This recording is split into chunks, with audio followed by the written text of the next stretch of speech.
stand up avto. Oshnalar haqida, oshnalarga tashab beramiz. Xullas, oshnangizga telefon qilasiz. Oshnajon, pul kerak bo'lib qoldi.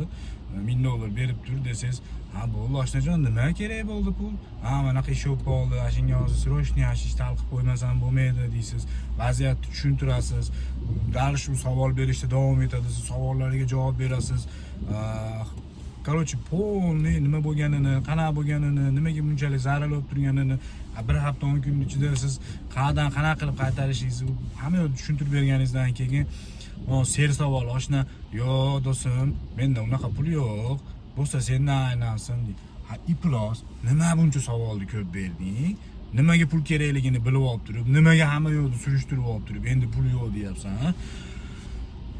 Yo'q bo'lsa yo'q deb qo'y. Boshidan shuncha savolni berishda nima keragi bor edi? Akalar, ashi ser savolga berib qo'yinglar shu videoda. Shunday chiqib o'tkazib, savolini kamaytirsin. Keyin omma tashlaganingizdan keyin ham savol beradi, nima bu videoda menga tashlading deb. Savol bermay ko'r bo'ldi bu videoda. Senga tashlalyapti. Senga aytyapman, ha? Ser savol